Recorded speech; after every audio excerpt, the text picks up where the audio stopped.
Hello dear students of BSc first year physics में आज का जो हमारा टॉपिक है वो है स्टोक्स थ्योरम। हमने इससे पहले प्रीवियस जो हमारा वीडियो लेक्चर था उसमें हमने बात करी थी कर्ल ऑफ वेक्टर फील्ड। हमने कहा था कि वेक्टर फील्ड का अगर हम कर्ल लेते हैं इसका मतलब वहां क्या है, कोई ना कोई रोटेशन जरूर है। तो इसी कर्ल से रिलेटेड स्टोक्स ने अपनी एक थ्योरम दी जिसे हम कहते हैं Stokes theorem. So let's start Stokes theorem. So according to the Stokes theorem, the line integral of a vector field vector A, हमने कोई वेक्टर फील्ड मान ली वेक्टर A, उसका हमने क्या लिया, लाइन इंटीग्रल लिया along the boundary of a closed curve, किसी भी क्लोज्ड कर्व C के अलावा जो बाउंड्री है उसके अलावा हमने किसी वेक्टर फील्ड वेक्टर A का लाइन इंटीग्रल लिया। ये जो लाइन इंटीग्रल है किसी भी वेक्टर फील्ड वेक्टर A का along a boundary of a closed curve C, अब ये इक्वल होगा किसके, the surface integral of curl of that vector field when the surface integration is done over a surface S enclosed by the boundary.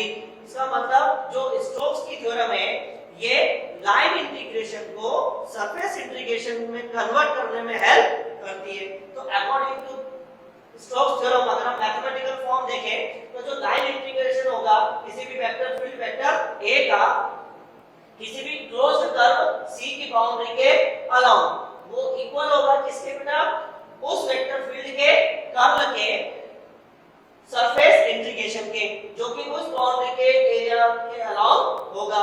So according to Stokes theorem, line integration of vector A dot vector dl is equals to surface integration of curl vector A into dA।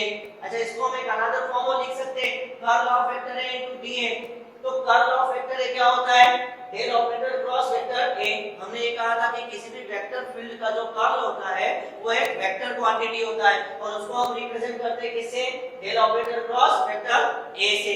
तो यहाँ पर हमने curl of vector A को लिख लिया, del operator cross vector A dA अपने place पर है। तो ये स्टोक्स की थ्योरम का एक अनदर फॉर्म है, हम इसको इस फॉर्म में भी लिख सकते हैं और इस फॉर्म में भी लिख सकते हैं। तो इस तरीके से स्टोक्स की जो थ्योरम है ये लाइन इंटीग्रेशन को सरफेस इंटीग्रेशन में कन्वर्ट करने में हेल्प करती है। अब हम इसके प्रूफ की बात करें तो स्टोक्स की थ्योरम क्या कहती है कि हमारे पास एक क्लोज्ड कर्व होना चाहिए। तो सपोज हमने क्या ले लिया, यहाँ पर आपको फिगर में दिख रहा है क्लोज्ड कर्व है हमारे पास C, इसमें कोई हमने वेक्टर A ले लिया जो एक पॉइंट फंक्शन को रिप्रेजेंट करता है। इसकी बाउंड्री के अकॉर्डिंग अगर हम बात करें तो according to Stokes line integration जो है बेटा किसका, वेक्टर A का, किसके हिसाब से, इस बाउंड्री या कर्व C के लिए वो कितना होगा, तो लाइन इंटीग्रेशन ऑफ C के according vector A dot vector dl। ये हमने लाइन इंटीग्रेशन ले लिया वेक्टर A का इस क्लोज्ड कर्व के लिए। अब हमने सपोज कर लिया इस क्लोज्ड कर्व C को हमने टू इक्वल पार्ट्स में डिवाइड कर दिया। सेकंड डायग्राम अगर आप यहां ध्यान से देखें तो हमने इस C को दो पार्ट में डिवाइड कर दिया, बीच में हमने एक लाइन ड्रॉ कर दी PQ, दो पार्ट हो गए हमारे पास। अब चूंकि कर्ल है तो कर्ल है तो रोटेशन होगा, तो रोटेशन के लिए हमने देख लिया सपोज इस तरीके से एंटी क्लॉकवाइज डायरेक्शन में इसका रोटेशन हो रहा है यहाँ,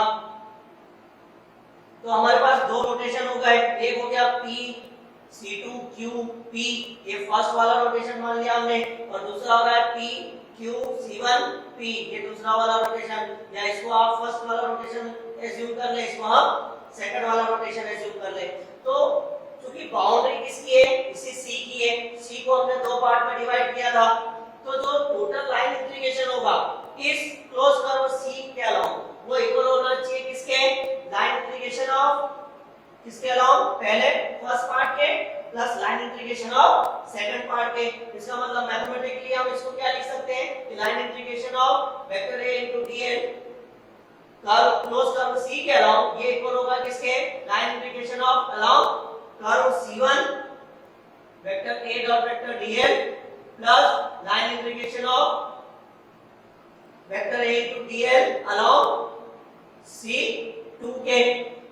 तो जो टोटल लाइन इंटीग्रेशन है वो इन दोनों की क्या होगा, इक्वल होगा। तो यहाँ हमने इस तरीके से मैथमेटिकली इसको रिप्रेजेंट कर दिया। सपोज इसको हमने ले ली इक्वेशन नंबर 1। अब आगे आए कि इसी क्लोज कर्व को अभी हमने टू पार्ट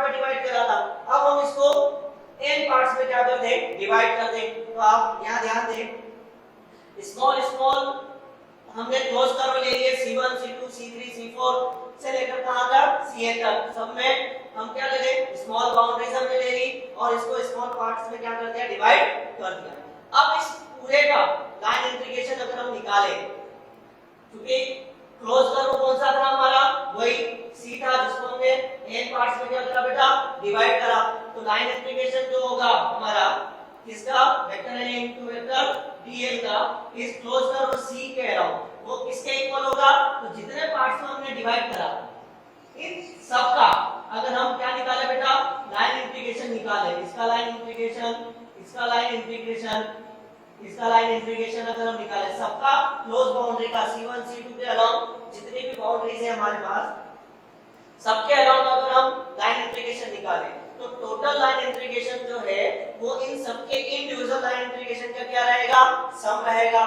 तो समेशन लगा दिया हमने। अब लाइन इंटीग्रेशन हमारे पास समेशन ले लिया किसका, तो वेक्टर a और किसका, तो वेक्टर b a n का, इन सबका जो है समेशन अगर हम ले ले लाइन इंटीग्रेशन किसका, cn का, क्योंकि हमारे पास n पार्ट्स में हमने डिवाइड करा है तो क्लोज इंटीग्रेशन हमने ले लिया लाइन इंटीग्रेशन cn के अलावा vector a dot vector d an, अगर हम an पार्ट्स में इसको डिवाइड करते सबका समेशन ले तो इक्वल होगा बेटा किसके, टोटल लाइन इंटीग्रेशन के, जो कि क्लोज कर्व हमारा जो c है उसके अलावा में। अब इसको हमने ले ली बेटा इक्वेशन नंबर 2।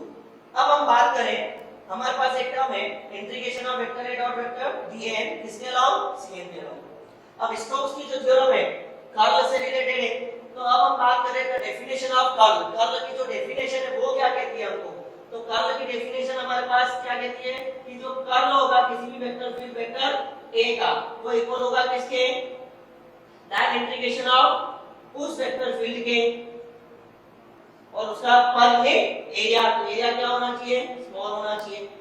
तो according to the definition of curl, curl of vector a is equals to integration of vector a dot dn upon में dn।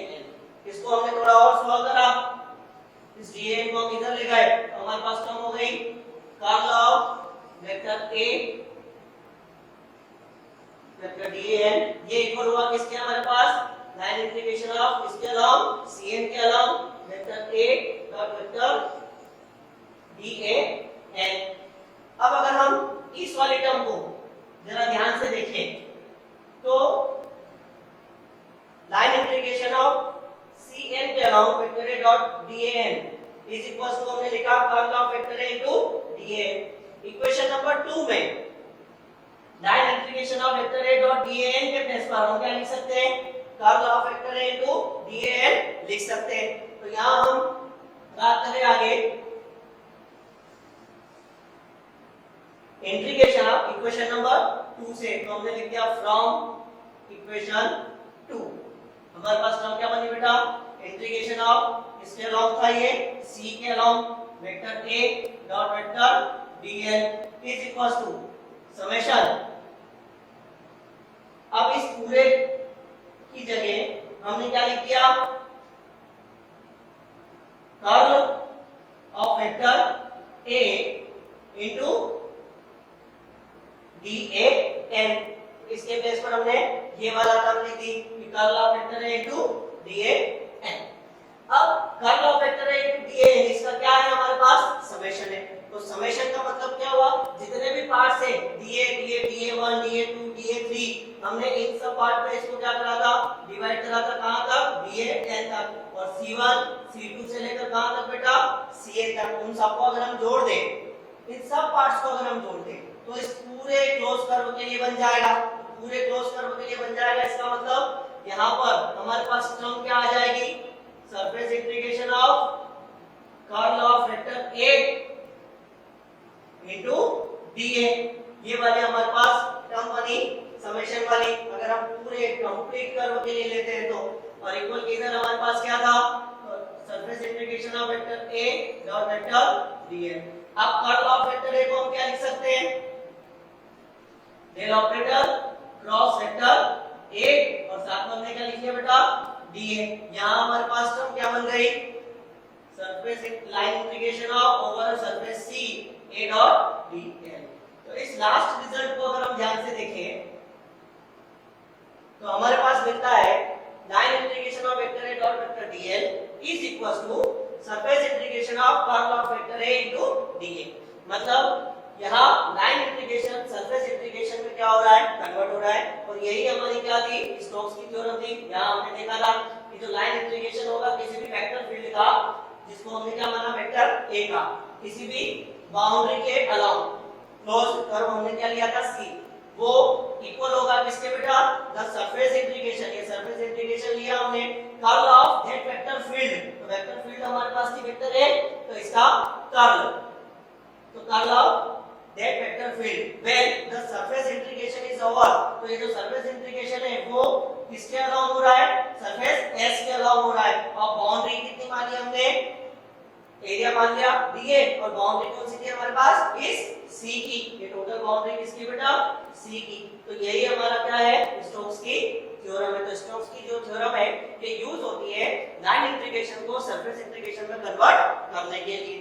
I hope you understood clearly the Stokes theorem and what is the use of Stokes theorem. Thank you.